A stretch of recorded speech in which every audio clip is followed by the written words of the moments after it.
Men don't stay with women out of love. Y'all go to work and talk about the ball and chain all the time. Y'all settle. As long as you have a body to go home to, y'all will settle. Took almost everything that was in the apartment. And I mean, he took all the pots and pans. I mean, he took everything. So I'm so happy that I am 30 with a master's degree and not a man dragging me down. The act of getting divorced is often one of the most brave. That's nothing to celebrate. That you chose a bad partner.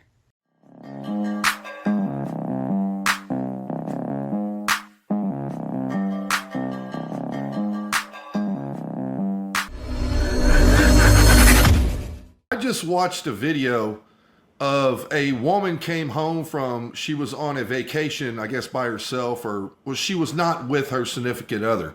And she came home and her man had totally cleared out their apartment, took almost everything that was in the apartment, left her the cats and a bunch of cat stuff.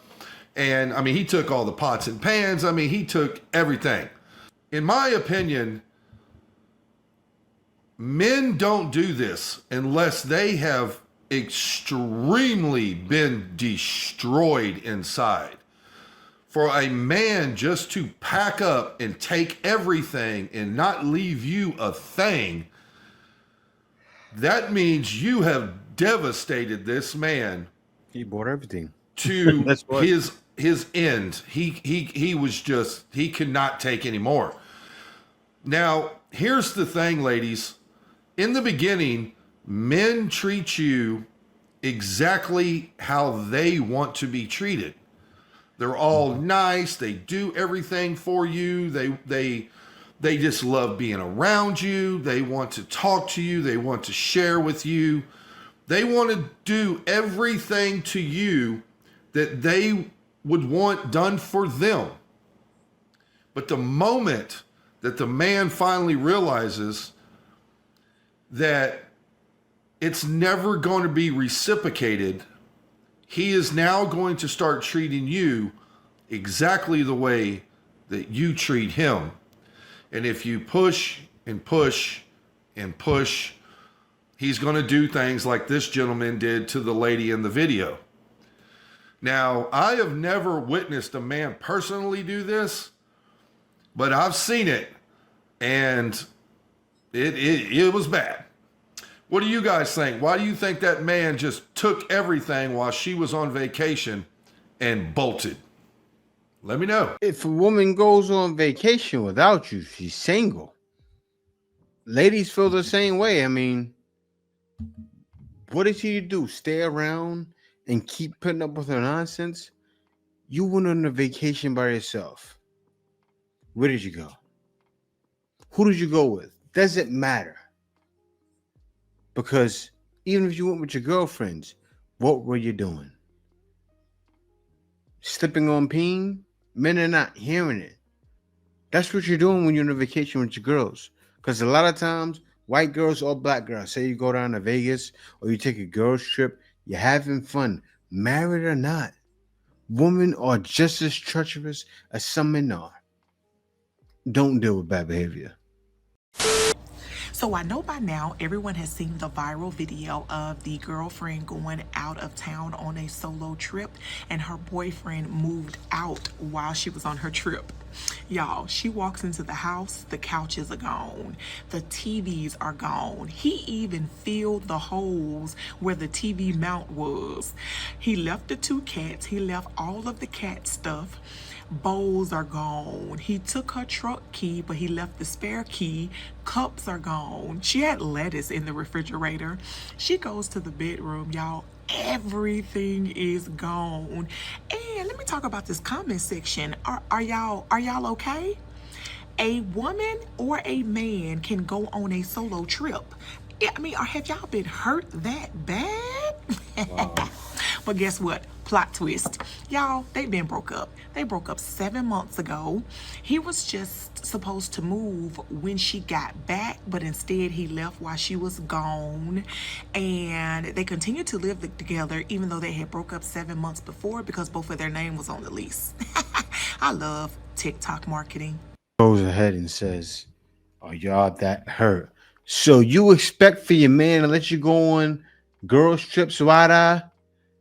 And did that hurt? Gaslighting like crazy. Oh yeah, that hurt. This is why women get abused sometimes. Seriously, you gaslight a man like that. He's intelligent, and he takes it personal. He's bound to do some things. Women like this get hurt. I'm not okaying that.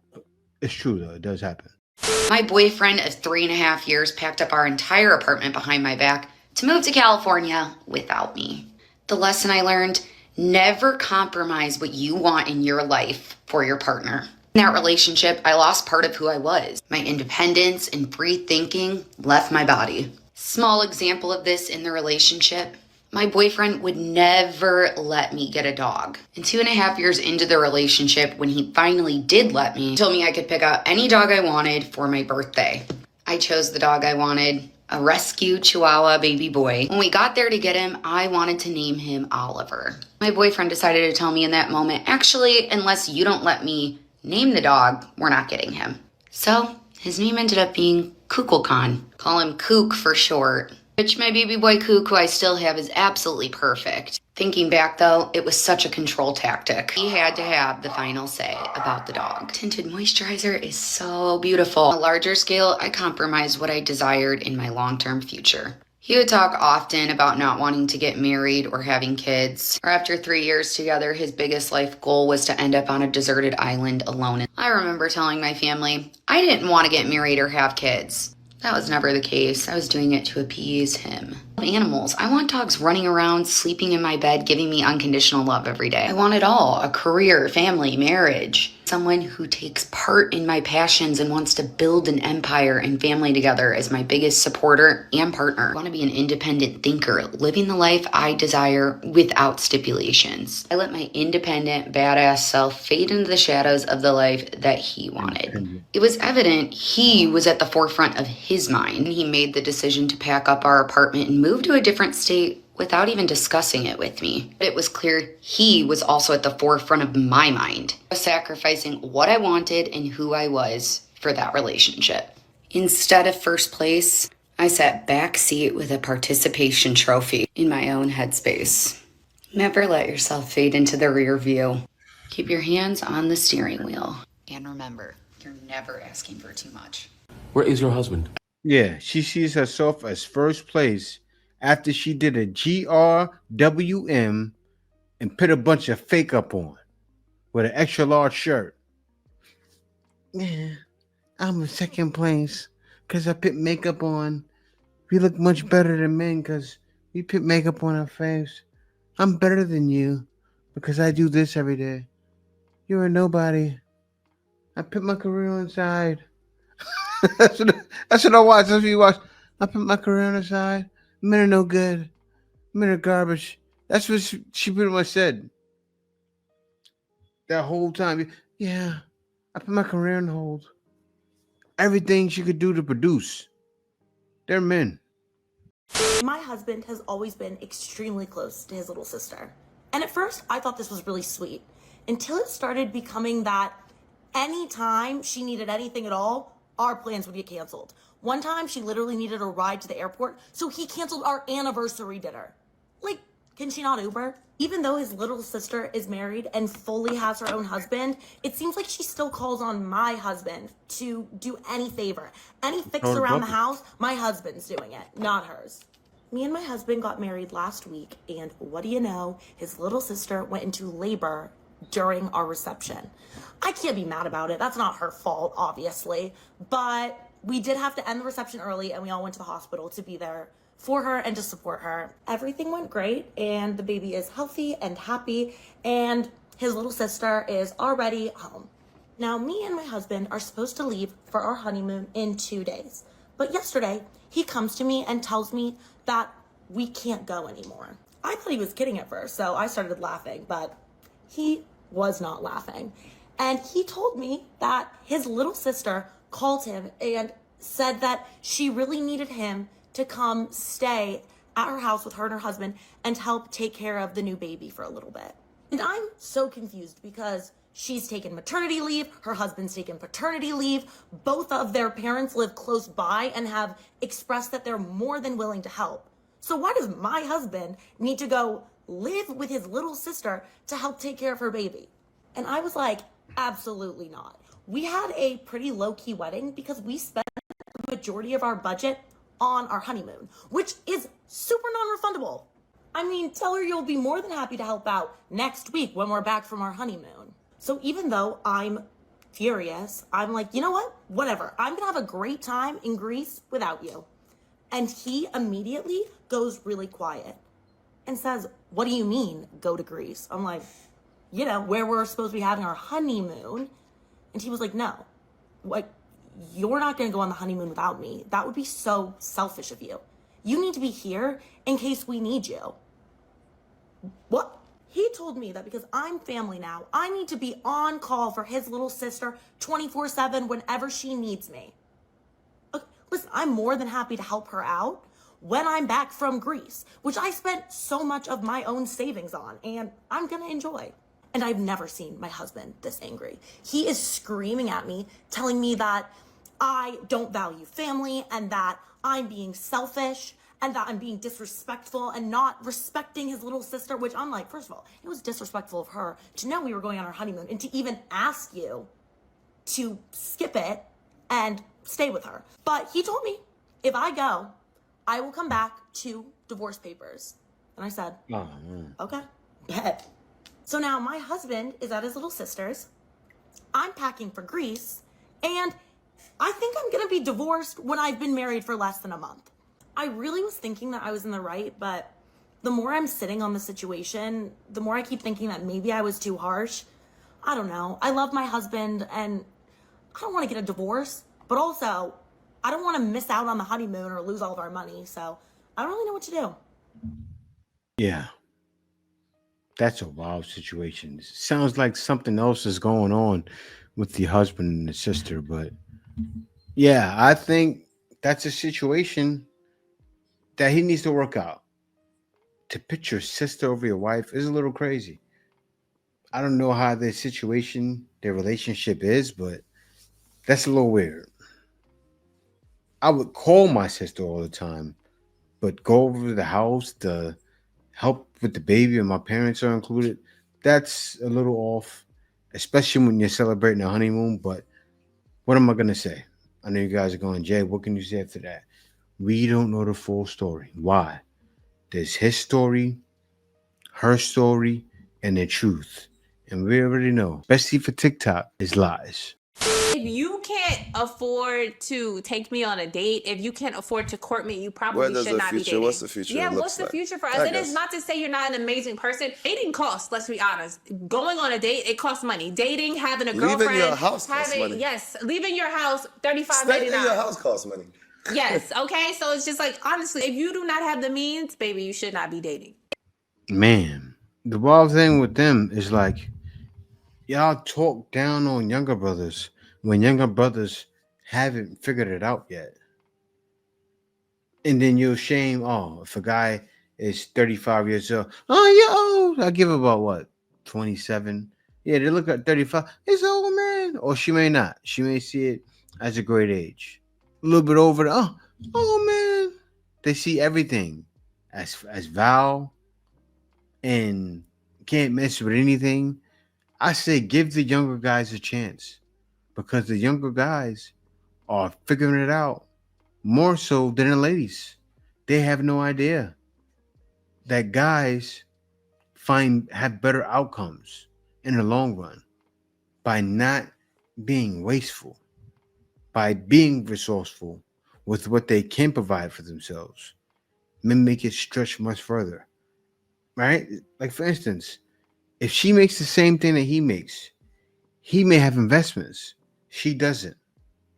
They don't think about that. They're not thinking about the future, retirement, things of that nature. That's going to help you live 20 years from now. That's stuff men think about. It's the end of the world. I'm going to die alone. I'm so happy that I got my master's degree instead of wasting my time dating. Trust me, if I dated, my hair would have fell out my head, okay? Dating causes stress. Stress causes hair loss. So I'm so happy that I am 30 with a master's degree and not a man dragging me down. I'm here to tell you right now, we don't care. Let me tell you something. We don't care. Why do y'all bring this up, that women are getting divorced? Like, it's like a bad thing. Every woman needs to get a divorce. How about that? Divorce everyone. Y'all are just mad that women have the right to divorce. So now you're like, well, women are the reason for divorce. Yeah, because men will settle as long as they got coochie at home. Men don't stay with women out of love. Y'all go to work and talk about the ball and chain all the time. Y'all settle. As long as you have a body to go home to, y'all will settle. You can't make this up. So women are divorcing because women don't need y'all. Women don't need y'all to buy homes. Women don't need y'all for a bank account because y'all made that legal for us. And now that y'all are seeing the results, y'all are trying to like flip the narrative when this is actually a good thing. I know. Let's think here for a second, Russ. I don't know how fucked you are, but it looks like you're up there. Women don't need to settle. Penis is abundant. Men, on the other hand, struggle. That's why y'all compete with each other for coochie. That's a who's that? That's why there's a male loneliness epidemic. It's just a loser epidemic. But I always thank y'all for these free content ideas. Like, truly, it's like endless. Because y'all always say some dumb and it gets dumber by the day somehow. Like, there should be some evolving going on. But it seems like it's just regressing. Quickly. We do not care. She didn't think about that before she said it. She didn't. You know, she has no clue the words that are coming out of her mouth is creating the society today, right? We see so many, look, divorce men and throw a party. That's a new thing. Women divorcing men, getting the bag, and celebrating. I saw a group of old women. They were 60. She divorced her husband. Could you imagine the bag she got with the money he had? They see men as paychecks, and that's it. And expect men to keep getting married. What are the men on this side doing? Passport bros. This is the way. Am I talking to somebody? Not because we want to, because we have to, because we need to. For our own sanity. Get your passport. Go see what life outside is about. Better food, better prices. It's only 300. No, I'm wrong. It's only about 185, 90 million women in the U.S. and billions outside. What will we do? Choose the latter. The act of getting divorced is often one of the most brave and bold choices a person's going to make in their life. Like when you get divorced or you leave a long-term partner, you know the next 6 months, year, or even longer, it's going to be a miserable period of your life. Even if you're happy that the relationship is ending, there's still so much to untangle. There could be legal consequences, emotional stuff to deal with. Even when you know it's the right decision, it's still a really painful choice. It's such an act of bravery to say, I am willing to put myself through significant pain in order that the future me might have a chance at real happiness.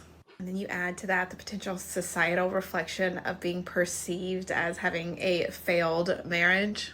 And then add to that starting your life over, because most people's lives, because of the nuclear family, are so intertwined with their partner that there's always going to be some degree of building new friendships, maybe moving to a new place, maybe having to like start over on lots of fronts because of that choice. To that end, there's such bravery in that choice. And the only reason that we look at divorces as a negative thing is because we're still perpetuating the idea that the only way that a relationship is good is if it lasts forever. That any relationship that falls short of till death do us part is a failed relationship, which is nonsense. Who's gonna tell her? So many relationships that do last until death are pretty failed by the time they get there. Anyway, I hope that one day divorce parties become really normal and we can give people gifts, because not only are you starting over in a new household and probably splitting the stuff that you co-own together, but also give them new sheets to start, a new life, not sleeping on the same stuff that they slept on with their ex. You can get really creative with it. I say this on what I'm pretty sure is the 1-year anniversary of me leaving my ex. I'm not 100% sure. It's either yesterday, today, or tomorrow, but we're gonna call it today. Happy 1 year to me, and truly, I am so much happier. Wow. Okay, so I recently just made a post, my last post, about how I feel that divorce parties are tacky. I mean, that's just how I feel. Y'all can agree if you agree with it, but I simply don't agree with it. And what I find interesting, the only people that have a problem with me saying that are women. So that's how you know men are not celebrating these type of things. And that's why I feel like women have such a toxic mindset. A lot of y'all are literally celebrating breaking up your family. The kids are going to be impacted because now they're bouncing between two households. And again, no one is saying to stay in toxic relationships. That's not what we're saying. You can get a divorce. Okay, if you're in a messed up marriage or a messed up relationship, get a divorce. But that's nothing to celebrate. That you chose a bad partner? Why are we celebrating that? If you want to celebrate, how about heal, move on, and be happy with your decision? No, that doesn't call for a celebration. And what about the cases where the children were happy, but the individual that wasn't happy was one of the parents? So are the kids' happiness not thought about? Because when you have kids, you do sacrifice or compromise some of your happiness on what's best for them. And that's what y'all fail to realize. And this is why women are selfish.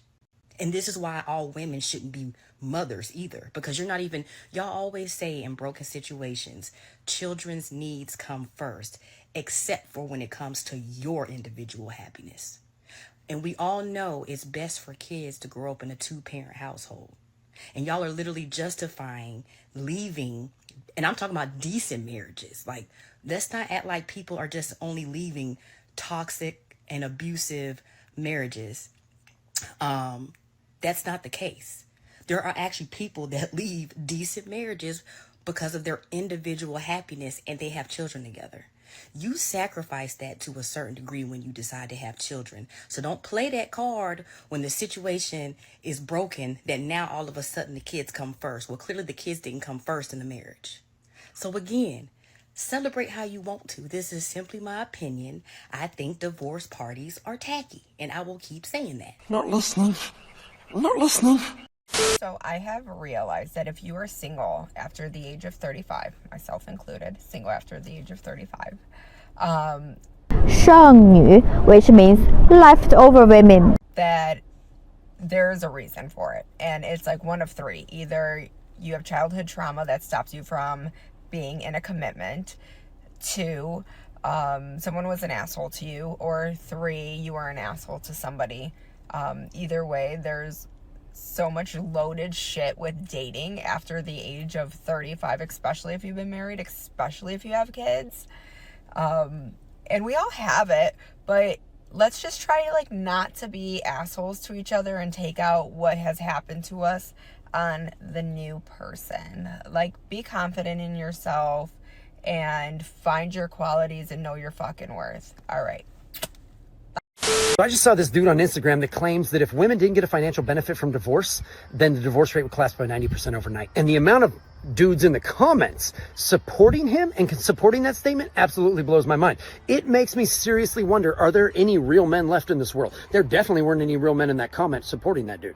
And seriously, that's why you think she's leaving. And when I started to argue with them, do you know what they said back to me in the comments? They said, it's a proven fact in studies that women initiate divorce more often than men. Yes, I know. It's a proven fact in studies that women initiate more divorces more often than men. I concede that point. Let me give you one other study. Men cheat more often than women. Think that might be a reason? No, it's because of your money, right, bro? It's not because you cheated. It's because of your money. Listen, if she's leaving you because she's cheating, she's not a gold digger, all right? That's called consequences. Take some accountability. But now all of a sudden, this guy has to come along and ruin it for everyone. I don't think girls are stinky poos. No, I don't think I think you're a queen. Can we have sex now? Accept some responsibility and make better decisions in your life, bro. Stop blaming her for leaving you when you cheated, man. Seriously, man, she's gonna go run off with 3 kids, live in a 1-bedroom apartment for your extra $800 a month? That's what she's looking for? Come on, man. 10 years ago, she got together with you so she could plot this whole thing to get your extra $800. Come on, bro. Grow up, man. Jeez, there's some bad men out there. And who's that?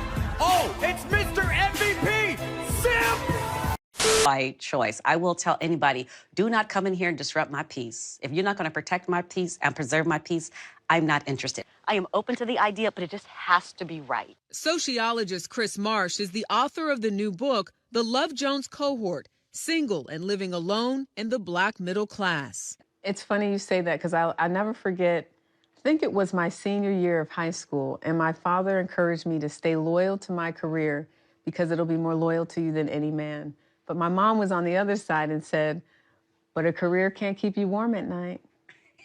Like, yes, a career cannot keep you warm at night, but you got a whole bunch of like heated blankets and stuff that you... I believe that women are single by choice because men aren't single by choice. They may be finding women to go on dates with, but nothing's... The biggest difference that I see between the group of women that are single by choice and the group of men that are single by choice, because they do exist, is that women that are looking at the group of men that are single by choice will refuse to believe that they're single by choice. They will look at them and say, no, you aren't. No, you want to be in a relationship with women. Women just don't want you, and that's why you're single. Whereas men will look at the group of women that are single by choice and they will say, cool, I don't care. Men do not care about women that are saying that they are single by choice. And I think this comes from a place of men wanting to be in relationships with women that want to be in relationships with them. They are literally not attracted to women that don't want them. And so many women just do not understand. I'm very okay with being single. I really want a partner. And even though I am so single right now, if I met someone and really liked them, there's a world where I could be married within a year or have a baby within 2 years. It feels like everything that happens in my life right now is just exponentially quick. Nothing is slow anymore. The pace is so fast. It is literally classic, when it rains, it pours. And even though I want to be in a relationship, I'm also remembering that it only takes one moment to meet the love of your life, and that's gonna happen eventually, and then life is with them. So there's something really special about this time where it's just me, myself, and I. And I really want to cherish this time because if you look at your life in big chunks, it's not that much time. I mean, I'm 25 right now. And if I meet someone in the next few years, then I spend the rest of my life with them. And that's going to be majority of my life. So this is your reminder. If you feel discouraged because you're single and you feel like everyone else is moving faster than you, it only takes one moment to have your entire life change.